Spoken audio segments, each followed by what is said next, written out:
এখনো করছেন না।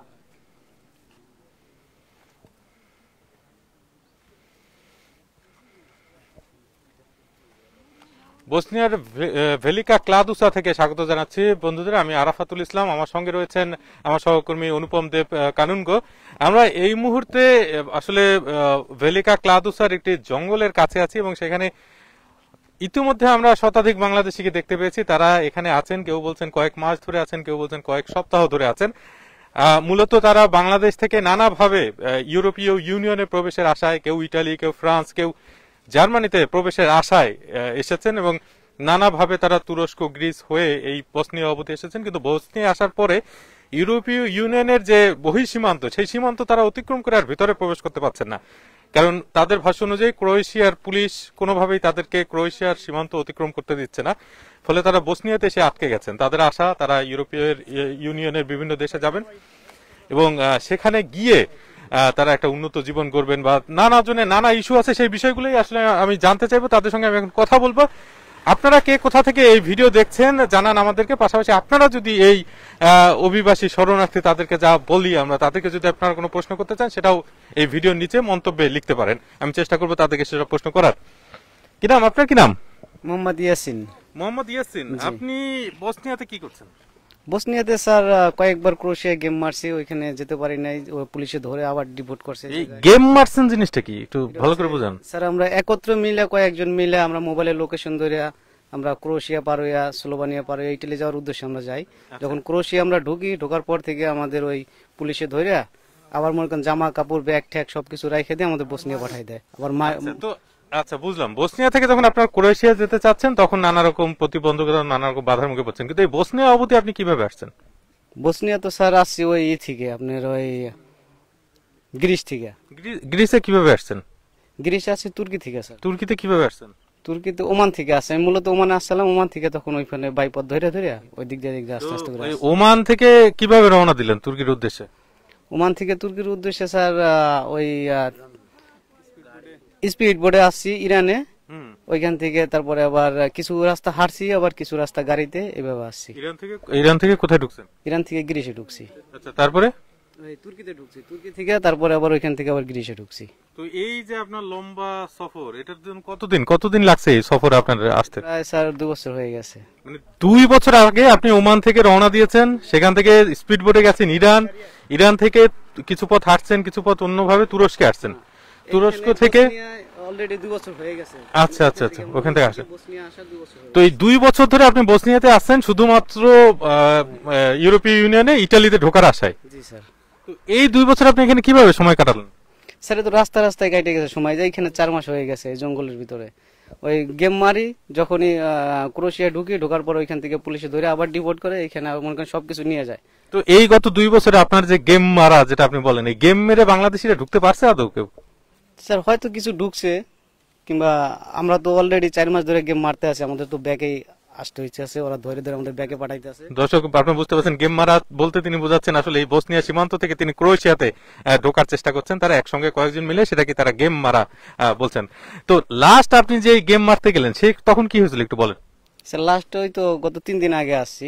আমরা ক্রোয়েশিয়ার কিছুটা ভিতরে গেছিলাম, ওইখান থেকে জঙ্গলের ভিতরে আমরা রাত্রে শুয়ে রয়েছি। তো পুলিশে আমাদের সকালবেলা এসে চারদিক থেকে ঘেরাও করছে, ঘেরাও করে এসে ওইখান থেকে ধরে আমাদের ব্যাগ ট্যাগ, মোবাইল, টাকা যেগুলো আসছিল সবগুলো রাইখা মোট কথা আমাদের শুধু জায়গা পয়রা আমাদের পার করে দিছে এদিকে এই বসনিয়ার ভিতরে। মানে আপনি বলতে চাচ্ছেন ক্রোয়েশিয়া পুলিশ আপনাদের সবকিছু রেখে দিয়েছে, শুধু আপনাদের আন্ডারওয়্যার পরা অবস্থায় আপনাদেরকে ফেরত পাঠিয়েছে? কিন্তু এটা তো মানে অনৈতিক এবং এটা একটা আন্তর্জাতিক আইনের লঙ্ঘন হচ্ছে না? এখন আবার মারো স্যার, ওরা ডিপোর্টের সময় ওরা কালো লাঠি দিয়ে ওরা মারেও, মেরে তারপরে আপনার মেরে তো বসনিয়ার ভিতরে। আচ্ছা, আপনি কি বললেন? আপনার কি নাম? আমার মধ্যে বাড়ি মারছে পুলিশ। আপনার নামটা? আমার নাম সুমন মোহাম্মদ, সুমন মিয়া আমার নাম। আমার বাড়ি সিলেটে। আপনার কোথায় মেরেছে বললেন? হ্যাঁ, আপনার কোথায় মারছে? এই ঠেঙ্গে মারছে, আবাতরি দরদ হে বেতা মেরেছে 3-4 দিন আগে। আপনি দেখেন তো। অনু মারছে। আচ্ছা, এখানে আপনাকে একটু দেখেন, একটু ভালো করে দেখেন। অনু মারছে, এরপরে ফাটা আছে, এগুলো মারছে। আপনারা বলছেন ক্রোয়েশিয়া পুলিশ আপনাদেরকে এভাবে মেরেছে, আর আপনার কি নাম? আমার নাম কাউসার আহমদ। স্যার কি হয়েছে আপনার পায়ে? এই তো কুরেশিয়ার পুলিশে বাড়ি পাওয়া ডাইলিছে আপনারা কোথায় ছিলেন তখন যখন পিটিয়েছে আপনাদেরকে? ডিপোর্টের সময় মানে আপনাদেরকে ধরে নিয়ে তারপর পিটিয়েছে না জঙ্গলে যখন আপনারা ছিলেন তখন পিটিয়েছে? জঙ্গল থেকে বের হয়ে সময় তোমার বসনিয়া ডিপোর্ট হয়ে তখন আর কি। দর্শক বুঝতে পারছেন এখানে তারা নানা রকম দাবি করছে। আমরা গতকালকে রাতে যখন আসছিলাম তখন আমরা দেখেছি আসলে ক্রোয়েশিয়া পুলিশ আমাদেরকেও, আমরা জার্মানির ডয়েচে ভেলে সাংবাদিক আন্তর্জাতিক সম্প্রচার কেন্দ্র জার্মানির, আমাদেরকে তারা নানাভাবে চেক করেছে, আমাদের প্রত্যেকটা ব্যাগ তারা চেক করেছে, প্রত্যেকটা কাপড় তারা বের করে দেখেছে এবং এক পর্যায়ে তারা আমাদেরকে প্রবেশ করতে আদৌ দেবে কিনা সেটা নিয়েও তাদের মধ্যে সিদ্ধান্ত নেওয়া ছিল। কিন্তু শেষ পর্যন্ত আমরা সমর্থ হয়েছি এখানে আসতে, ক্রোয়েশিয়া বসনিয়া সীমান্ত পেরিয়ে। এর আগের 3টা দেশের সীমান্ত আমাদের পার হতে হয়েছে। আমরা জার্মানি থেকে অস্ট্রিয়া এসেছি, অস্ট্রিয়া থেকে স্লোভেনিয়া, সেই সীমান্তে আসলে কেউ আমাদেরকে চেক করেনি। শুধু এই ক্রোয়েশিয়া বসনিয়া যে সীমান্ত, সেই সীমান্তে আসলে সবচেয়ে বেশি চেক আমাদেরকেও করেছে। তো এই যে শরণার্থীদের আপনারা দেখছেন দর্শক, তারা এখানকার একটা জঙ্গলে থাকে। আমি একটু আপনাদেরকে চেষ্টা করব, আমি এবং আমার সহকর্মী অনুপম দেব কানুনগো, আমরা ওখানে আপনাদেরকে একটু নিয়ে যাই, ওখানে দেখাই আসলে তারা কি রকম জীবনযাপন করছে।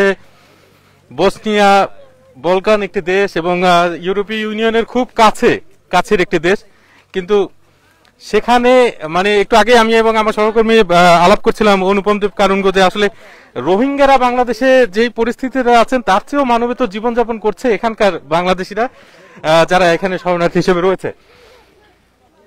আপনার সাথে কথা হচ্ছিল একটু আগে, আপনার নামটা একটু বলেন। আমার নাম আতাউর রহমান। আতাউর রহমান, আপনি কবে আসছেন এখানে? আমি 3 মাস হয়ে গেছে আমার এখন অলরেডি। আচ্ছা, 3 মাস হয়েছে। তো 3 মাস আপনি বসনিয়াতে আছেন, বসনিয়া কিভাবে আসলেন? বসনিয়া তো বাইরে আইছি, পয়লা আইছি আমি ওমান, বাংলাদেশ থেকে ওমান আইছি, ওমান থেকে ইরান, ইরান থেকে তুর্কি, তুর্কি থেকে গ্রিস। তুর্কি থেকে যখন আপনার গ্রিস আসেন তখন তুর্কি সীমান্তে আপনাদেরকে বাধা দেয় না? বাধা দিয়েছে না, পুলিশে হেল্প করে আনছে আমারে। কিভাবে পুলিশ হেল্প করে আনছে? আমি একা একা যে সময় হাইটে আসি, পুলিশ আমারে হেল্প করে ক্যাম্প আনছে। হ্যাঁ, গাড়িতে করে এনে গ্রিস সীমান্তে দিয়ে গেছে তুর্কি পুলিশ। তুর্কি পুলিশ। এটা কবের ঘটনা? 2 বছর। আচ্ছা দর্শক, আপনারা দেখতে পাচ্ছেন এখানে জাস্ট একটি রাস্তা এবং রাস্তার পাশ থেকে খুব সরু একটা মানে মেঠো কর্দমাক্ত পথ উপরের দিকে উঠে গেছে। মানে সাধারণত এটা চোখে দেখাও যায় না। আচ্ছা, আমরা একটু ভিতরে যাই, আমরা তারপরে দেখবো। আমাদের সহকর্মী অনুপম দেব কানুনকে আমাদেরকে দেখাচ্ছিলেন যে এই রাস্তায় আসলে এটাকে রাস্তা বলা যাবে না, এটা কর্দমাক্ত একটা পথ এবং একজন আমাকে সহায়তাও করছেন। এক সেকেন্ড একটু।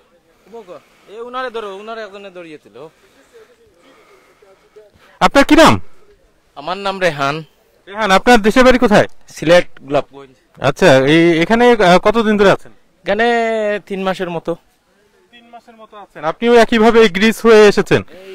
তো গ্রিস থেকে কিভাবে ঢুকলেন? আলবেনিয়া হয়ে ম্যাসিডোনিয়া নাকি? গ্রিস থেকে ম্যাসিডোনিয়া হয়ে সার্বিয়া হয়ে এই বসনিয়া, মানে ক্রোয়েশিয়া।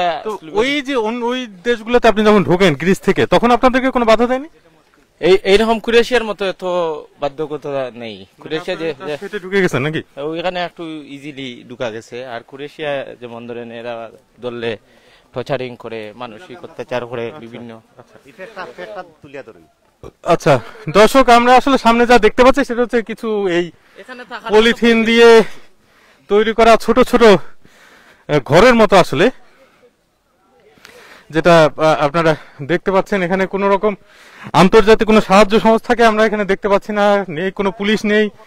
জঙ্গলের মধ্যে কর্দমাক্ত পথে বেশ কিছু তাবু এখানে টাঙানো হয়েছে পলিথিন দিয়ে, এর মধ্যে মানুষ থাকছে। এখানে ঠান্ডা পরে এই আপনার বসনিয়ার এই অঞ্চলে। আচ্ছা, তার মানে কোন আন্তর্জাতিক সংস্থা আপনাদেরকে সহায়তা? আন্তর্জাতিক সংস্থা 2-1টা আসলে এইগুলা অল্প কিছু খানা দিয়ে যায়, এখানে আমাদের এক বেলাও হয় না। ঠিক আছে, ও আর কিছু বিভিন্ন সংস্থার লোক আছে ট্রিটমেন্টের জন্য, এগুলা সাময়িক ট্রিটমেন্ট দেয়। এই ট্রিটমেন্টের কোনো ঔষধ টষুধ এগুলা ভালো হয় না। তো আপনারা এই যে জায়গায় এরকম একেবারে মানে কি বলবো, মানে আমার তো দেখে অবাক লাগছে যে এখানে কিভাবে মানুষ থাকে। কার্ড দেয়, ওরা বলে যে কার্ড শেষ, তোমরা চলে যাও। তো আমরা বাধ্য এইরকম পরিবেশে থাকতে হচ্ছে। আমি একটু আমার সহকর্মী অনুপমকে সামনের দিকে মানে সামনের দিকে গেলে অনুপম হয়তো আরেকটু পরিষ্কার ভাবে দেখাতে পারবেন দর্শক এখানকার পরিস্থিতি। আপনারা দেখতে পাচ্ছেন যে একটা পাহাড়ের ঢালে বেশ কিছু তাঁবুর মতো করা হয়েছে এবং সেগুলো পলিথিন এবং পুরোই কর্দমাক্ত পথ। বৃষ্টির পরে মানে এই পরিস্থিতি আরো ভয়াবহ এখানে।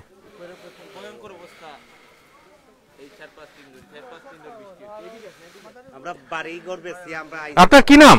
আমার নাম হলো কামরান। এখানে কয়শো বাংলাদেশি আছে? এখানেও বর্তমানে 700-800 হইব স্যার। 700-800 বাংলাদেশি, এবং এইখানে যারা আছে সব বাংলাদেশি? সব বাংলাদেশি। মানে বলা যায় যে এই পাহাড়ের ঢালে এই যে অস্থায়ী তাঁবু করে করে যে মানুষ আছে এরা সবাই বাংলাদেশি। সবাই বাংলাদেশি। তো ওই পাশে আছে কিছু পাকিস্তানি, ওই পাশে আচ্ছা, তো এই যে আপনাদের এত কষ্ট করে কেউ 2 বছর, কেউ 3 মাস, কেউ 4 মাস ধরে এখানে আছেন কাদার মধ্যে, আমারই হাঁটতে কষ্ট হচ্ছে, তো এইখানে আপনারা এত কষ্ট করে আছেন কেন? আপনারা তো বাংলাদেশে ফেরত যেতে পারেন। বাংলাদেশ ফেরত যাইতাম স্যার, আমরা 18-20 লাখ টাকা আমরা রোপণ তো গেছে কি। কাদেরকে দিয়েছেন এই 18-20 লাখ টাকা? এই যে আমরা দালালদেরকে দিয়া দিছি। তো সেই দালালরা কি আপনাদেরকে বলেছে ইউরোপিয়ান ইউনিয়নের মধ্য পর্যন্ত আপনাদেরকে পাঠাবে, নাকি আপনাদেরকে বসনিয়া পর্যন্ত পাঠানো ছিল তাদের দায়িত্ব? তারা মানে 100 জনের হইলো 100 দাব, 100 জনের তারার কন্টাক্ট আছেন বসনিয়া পর্যন্ত, আমরা বসনিয়া পর্যন্ত দিছে। সামনে দিয়ে আবার কন্টাক্ট করলাম, কেউ লাগের আপনার বাংলার 4 লাখ, কেউ লাগের 5 লাখ, ওই রকম কন্টাক্ট করি আমরা বারবার যাইলাম। যাওয়ার বাদে আমরা ক্রোয়েশিয়ার পুলিশে ধরিয়া মাইদর করিয়া আমরা আবার দিলাম। না, কিন্তু আপনি আমাকে একটা বিষয় বোঝান যে বাংলাদেশ বলা হচ্ছে, বাংলাদেশ অনেক উন্নয়ন হয়েছে, বাংলাদেশে গত কয়েক বছরে বাংলাদেশে চাকরির ব্যবস্থা হচ্ছে, বাংলাদেশে একটি সরকার, একটা দল টানা 3 মেয়াদে ক্ষমতায় আছে, তো এত উন্নতির পরও আপনারা এই 18-20 লাখ টাকা খরচ করে এই মানে বসনিয়ার জঙ্গলের মধ্যে, মানে এটা তো আসলে মানুষের বসবাসের মতো মনে হচ্ছে না আর কি। এরকম একটা পরিস্থিতিতে আপনারা কেন এখানে আছেন? এখন তো আইয়া তো স্যার আমরা বিপদে পড়ে গেছি। এখন না পারলাম যাইতাম, না পারলাম থাকতাম, এখন যাইতে হইলে আমরা একবারে নিশ্চয়ই দিব। আপনারা যদি সুযোগ পান, আপনাদেরকে যদি বাংলাদেশ সরকার ফিরিয়ে নেওয়ার সুযোগ দেয়, আপনাকে ফেরত যাবেন? বাংলাদেশ যদি আমরা সুযোগ পাই, যদি ফিরিয়া গিয়ে আমরা কি করবো স্যার? আমরা 18-20 লাখ টাকা আমরা বাড়িঘর বিক্রি করে যাইছি। এই টাকাটা তো আমরা রিটার্ন পাইতাম না। এই টাকাটা তো সরকার কি আপনাকে বলেছে যে আপনারা চলে আসেন এখানে বসনিয়াতে গিয়ে জঙ্গলে থাকেন? সরকারেরও মানে জিও নাই, আমরা নিজে ইচ্ছা করে আইছি যে আর একটু বড় হওয়া যায়নি। ফ্যামিলির উন্নয়ন লাগে সব। আপনার কি নাম? আমার নাম রুফ মিয়া। তো এই ফ্যামিলির উন্নয়নের কথা যে বললেন, এই 18-20 লাখ টাকা খরচ করে বাংলাদেশেও তো আপনারা ব্যবসা বাণিজ্য করতে পারতেন। ব্যবসা করলে তো পরিস্থিতি স্যার ভালো না। পরিস্থিতি করলে ট্যাক্স, সন্ত্রাস, আওয়ামী লীগের আমরা তো সন্ত্রাসটা একটু বেশি বাড়ে গেছে। পরিস্থিতি ভালো না বলতে কি বোঝায়? পরিস্থিতি বাংলাদেশের রাজনৈতিক পরিস্থিতি বা বিভিন্ন প্রেক্ষাপটে যে পরিস্থিতি তৈরি হয়েছে, থাকার মতো বাংলাদেশের পরিবেশ কেউ খুঁজে পাইছে না, এর জন্য তো এইদিকে আসা। তো আপনার কাছে আরেকটু বিষয় জানতে চাচ্ছি, আমরা কি কোনো একটা এখানে তাঁবু যেখানে আপনারা থাকেন, আমরা একটু ভেতরটা দেখতে পারি কোনো একটা জায়গায়? আমাদের বাঙালি ভাই অবশ্যই। দর্শক, আপনাদেরকে জানিয়ে রাখি, আমি আরাফাতুল ইসলাম। এবং একটা মিনিট, আমাদের কি সমস্যা জানেন?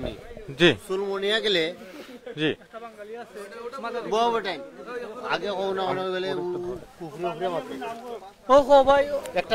দর্শক, আপনাদের জানিয়ে রাখি, আমি আরাফাতুল ইসলাম এবং আমার সহকর্মী অনুপম দেব কানুনগো, আমরা দুজন রয়েছি বসনিয়ার একটি জঙ্গলে, ভেলিকা ক্লাদুসা শহর বসনিয়া, সেই শহরের পাশের একটি জঙ্গলে, পাহাড়ের ঢালে বলা যেতে পারে। এখানে কয়েকশো বাংলাদেশি রয়েছেন এবং খুবই মানবেতর জীবনযাপন তারা করছেন। আমি সাংবাদিক হিসেবে আমি রোহিঙ্গা ক্যাম্পে গিয়েছি অনেকবার, আমি বলতে বাধ্য হচ্ছে যে রোহিঙ্গা ক্যাম্পে এর চেয়ে ভালো ব্যবস্থা, সুযোগ সুবিধা রয়েছে, কিন্তু এই শরণার্থী বা অভিবাসীদের জন্য কোন রকম সুযোগ সুবিধা আমরা আসলে দেখতে পাচ্ছি না।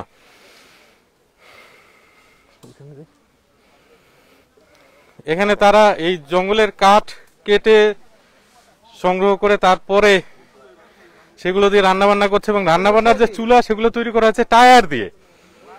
এবং আমরা একটু এখানে কথা বলার চেষ্টা করি। হ্যালো, কি নাম আপনার?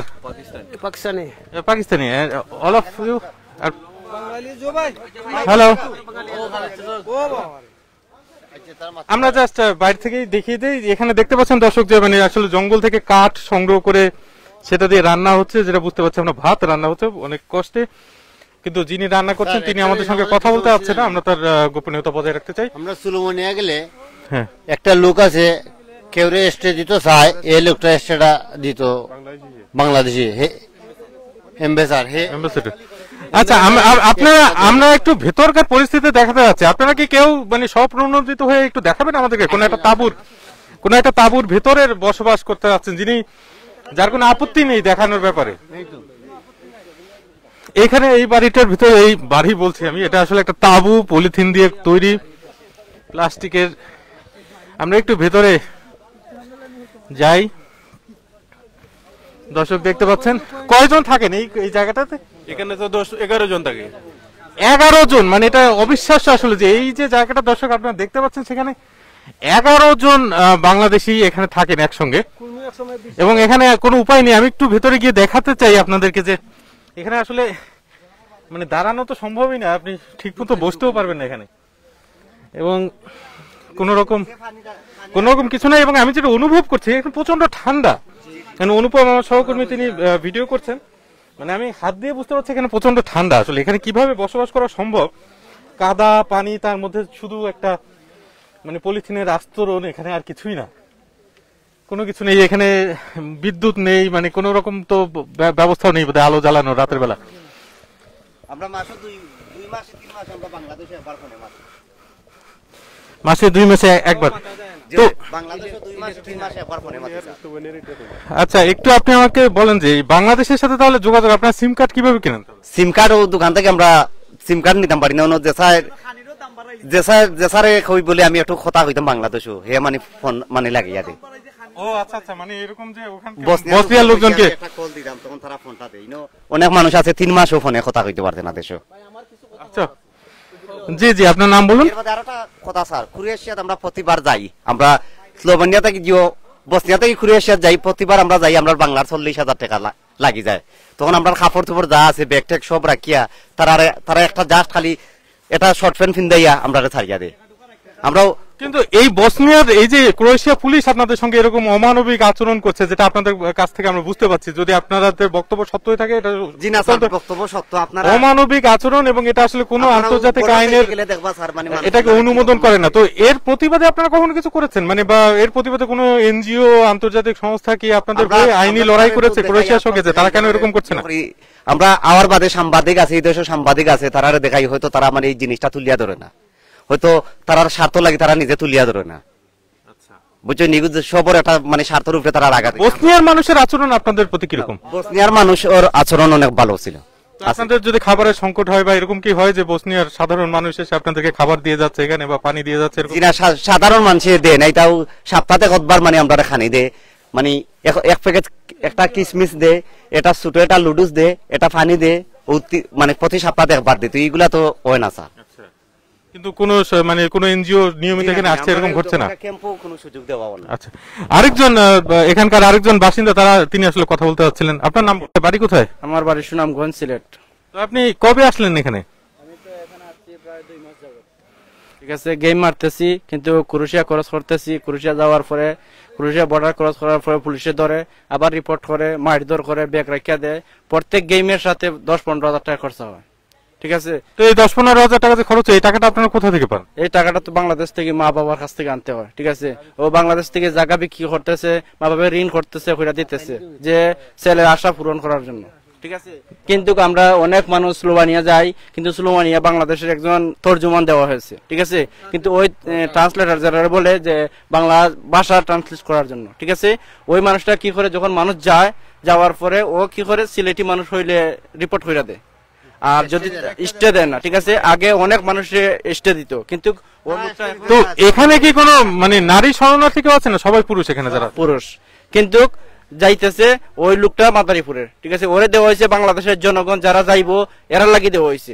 ঠিক আছে, কিন্তু ওই লোকটা কি করতেছে, সব মানুষ রিপোর্ট করে দিতেছে, কিন্তু তার মাদারীপুরের লাগি সে আলাদা একটা সার রাখছে। মাদারীপুর মানে আপনি বলতে চাচ্ছেন যে স্লোভেনিয়াতে যে একজনকে দায়িত্ব দেওয়া হয়েছে ভাষান্তর করার জন্য, আপনাদের বক্তব্য তিনি শুধু মাদারীপুরের বাসিন্দা ছাড়া আর কাউকে রাখতে যাচ্ছেন না, মানে এখানে দুর্নীতি হচ্ছে, এটাই আপনার বক্তব্য। তো আপনি আমাকে একটু বোঝান যে এখানকার পরিস্থিতিতে এত নাজুক, এত ভয়াবহ, সেটা কি আপনি জানতেন না বাংলাদেশ থেকে রওনা দেওয়ার আগে? ও তো জানতাম, কিছু সংখ্যক মানুষ অনেক কষ্ট করার পরে তারপরে পৌঁছিলে তো মনের যে কষ্টটা আছে না, কষ্টটা থাকে না। আপনি বা আপনারা কেন এত মানে আপনাদের কেন বাংলাদেশ ছেড়ে ইউরোপীয় ইউনিয়নের দেশে ইটালি, ফ্রান্স, জার্মানিতে ঢোকার এত আগ্রহ কেন? দেখেন, বাংলাদেশে অনেক লেখাপড়া করছি, কিন্তু চাকরি মিলতেছে না, জনসংখ্যা বেশি, যার কারণে খাদ্যের অভাব দেখা দিতেছে, কাজের অভাব দেখা দিতেছে, যার কারণে আমরা কি করতেছি, বাইরের দেশে ইউরোপ ইউনিয়নে আবার চিন্তাধারা করতেছি, যেহেতু বাংলাদেশ উন্নতি করার লাগে, ফ্যামিলি উন্নতি করার লাগে। ঠিক আছে, কিন্তু আপনারা তো জানেন যে ইউরোপিয়ান ইউনিয়নের অধিকাংশ দেশই সাধারণত শুধুমাত্র অভিবাসী হিসেবে, মানে শুধুমাত্র আপনি আরো টাকা রোজগারের আশায় যদি আসেন আপনাদেরকে আশ্রয় দিবে না। এটা তো অনেক গত 4-5 বছরে তো এটা তো পরিষ্কার হয়ে গেছে। তা তো ঠিক আছে, তারপরেও মানুষ চেষ্টা করে। হয়েছে না, একটা কথা বলেছে যে কষ্ট করলে মিষ্টি ফলে, ঠিক আছে। আপনি কি বাংলাদেশ সরকার আপনাকে কোনোভাবে সহায়তা করতে পারে? এখন আপনারা যে এখানে আছেন বসনিয়াতে, আপনার কি মনে হয় বাংলাদেশের সরকার, এটা তো সরকারের ইচ্ছা, যদি চায় তাহলে পারা যায়। কি সহায়তা সরকারের চাওয়া উচিত বলে আপনার মনে হয়? এই ইউরোপ ইউনিয়নের কাছে মন্তব্য কথা বলে যে আমার দেশের লোক গেছে, অনেক কষ্টে ভুগতেছে, তাদেরকে কিছু সুযোগ সুবিধা দেও, অবশ্যই বর্ডারের মধ্যে কিছু ছাড় দেওয়া হয়তো।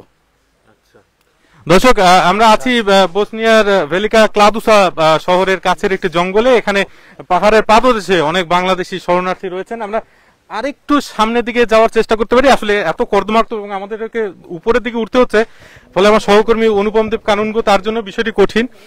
তা আমরা চেষ্টা করি।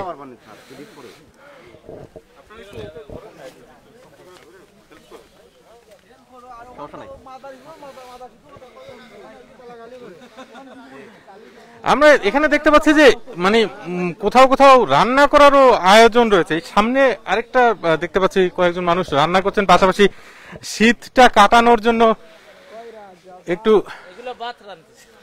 তারা কি বাংলাদেশি? আমরা কি একটু যেতে পারবো, তাদের সাথে কথা বলতে পারবো? দর্শক, মানে আপনারা দেখতেই পাচ্ছেন এখানে কোনো ড্রেনেজ সিস্টেম নেই, কিছু নেই। এখানে ময়লা ফেলা হচ্ছে, যেখানে ময়লা ফেলা হচ্ছে তার পাশেই তারা থাকছেন এবং সেখানেই রান্না হচ্ছে, সেখানেই ভাতের ফ্যান গালা হচ্ছে। আমি দেখি তারা একটু আমাদের সঙ্গে কথা বলতে পারেন কিনা। হ্যালো, কি নাম আপনার? মোহাম্মদ মিরাজ শেখ। এই যে এইরকম ভয়াবহ নোংরা পরিবেশে আপনি ভাত রান্না করছেন, এখন বর্তমান দেখা যাচ্ছে পরিস্থিতির শিকার আমরা, বুঝছেন। আমরা খুব বিপদে আছি। ক্রোয়েশিয়া গেলে পুলিশে ধৈর্য দেখা যাচ্ছে, মারধর করে, কাপড় চোপড় রেখে দেয় এবং কি কিছু কিছু পর্যায়ে উল্লঙ্ঘ করে ছাইড়ে দেয়, ঠিক আছে। মোবাইল টোবাইল সব রেখে দেয়। এখন আমরা আপনাদের দেখার কেউ নেই আপনাদের সঙ্গে এরকম অমানবিক এবং মানে যে আচরণ যে করছে ক্রোয়েশিয়া পুলিশ? ক্রোয়েশিয়া ইউরোপীয় ইউনিয়নের অন্তর্ভুক্ত একটি দেশ, সেই দেশে পুলিশ এরকম করছে, তো আপনাদের পাশে কি কেউ দাঁড়াচ্ছে না আইনি সহায়তা দিতে আপনাদেরকে? বর্তমানে দেখছি এইটাই, বুঝছেন, যে কেউ পাশে দাঁড়াচ্ছে না। এখন আমাদের সরকারের কাছে, আমাদের জননেত্রী শেখ হাসিনার কাছে এইটাই দাবি যে আমাদের যাতে সুস্থভাবে আমরা যখন আইসেই পড়ছি, সুস্থভাবে আমরা যখন আমরা আমাদের গন্তব্যস্থানে যাইতে পারি, ইউরোপের যে কোনো যার যেখানে ইচ্ছা যাইতে পারি, এই ব্যবস্থাটা যেন সে করে। তো এই যে আপনি এখানে ভাত রান্না করছেন, এটা কিভাবে খাবেন? এটা দেখা যাচ্ছে এখন আবার ওই তরকারি পাকাবো, দেখা যাচ্ছে এইভাবে খাইতে হবে। বর্তমানে পরিস্থিতি শিকার এইটাই করতে হবে। এই ভাত তরকারি এগুলো আপনারা কেনেন কিভাবে? এটা আর কি সুপারে যাইতে হয়, এটা আবার আর এক কাহিনী। সুপারে যাইতে হয়, লাইনে থাকতে হয়, সিরিয়ালে। এমন আছে যে একজন সকালে গেল, তার কেন রাত 2টায় গেলে বাজার নিয়ে আসতে হয়, ঠিক আছে। এটা কি আপনার বিনামূল্যে পান? না না, বিনামূল্যে না। এটা আমরা আমাদের দেশ থেকে টাকা আনতে হয়। টাকা আনতে হয়, 100 ইউরো আনলে এখানে দেয় 80 ইউরো, ঠিক আছে। এইখানেও আমাদের অনেক কষ্ট হয়। মানে এই টাকাটা আপনারা কিভাবে আনেন? এইটা আমাদের প্রথম পর্যায়ে হলো ট্রান্সফার করতে হয় গিরিশে, গিরিশ থেকে ট্রান্সফার করে এই জায়গায় আনতে হয়। তো আপনাদের এখানে পানি সরবরাহের কোনো ব্যবস্থা কি আছে? মানে আপনারা পানি কোথায় পান, বিশুদ্ধ পানি? পানি আমরা ওইখানে সাইডে একটা নোংরা খাল আছে, ওইটা দেখা যাচ্ছে আমরা পানি আনি। কেউ কেউ দেখা যাচ্ছে দেখা দৃষ্টিতে খাইতে পারে না, কেউ সেকে খায়, ঠিক আছে। এইভাবেই খাইতেছে আর কি, কেউ গরম করিয়ে খায়, এভাবে খাওয়া লাগতেছে। তো আপনার কাছে কি মনে হয় যে এই যে এত পরিশ্রম, এত কষ্ট করে, এর চেয়ে আপনি বাংলাদেশে যে টাকাটা খরচ করে এখানে আসলেন, সেই টাকাটা বাংলাদেশে আপনি বিনিয়োগ করে কিছু করে খেতে পারতেন না ওখানে? বাংলাদেশে দেখা গেছে তো কর্মসংস্থান কম, সংকট, ঠিক আছে। আর আমরা যে মূল্যে বাজার সদায় যে দাম, আমরা দেখা যাচ্ছে দিনে 500 টাকা পাই। ধরেন বাংলাদেশের কথাই বলি, বাংলাদেশে 500 টাকা পাই। 1 কেজি চাল কিনতে গেলে 50 টাকা লাগে। সবজি কিনতে গেলে দেখা যাচ্ছে সবজি, আনাজ, এই মাছ, এই সব তরকারি কিনতে গেলে 400-500 টাকা আমাদের যায় দিয়া। আমাদের সঞ্চয় কিছু থাকে না। আমাদের তো ছেলে মেয়ে হয়তো আমার নাই বা আর একজন আছে, তাদের তো কাপড় চোপড়ের দরকার আছে, ঠিক আছে। তো আমাদের মানে আর কি যথেষ্ট হয় না, বুঝছেন। তাই আমরা ইউরোপের দেশে জীবনের ঝুঁকিতে আমরা আসি, কিন্তু এই জায়গায় এসে আরো ঝামেলায় ফাঁসিয়ে যাই, বিভিন্ন ধরনের ঝামেলায় থাকি। ধন্যবাদ আপনাকে। ওকে, থ্যাংক ইউ। দর্শক, আমরা কথা বলছিলাম বেশ কয়েকজন বাংলাদেশি শরণার্থীর সঙ্গে আমরা কথা বলেছি, আপনারা দেখতে পেয়েছেন। এবং আমরা এই যে ভেলিকা ক্লাদুসা শহরের কাছের জঙ্গলে, যেখানে কয়েকশো বাংলাদেশি থাকেন, কেউ কেউ বলছেন 700-800 বাংলাদেশি এখানে আছেন, কেউ কেউ 2 বছর ধরে এখানে আছেন।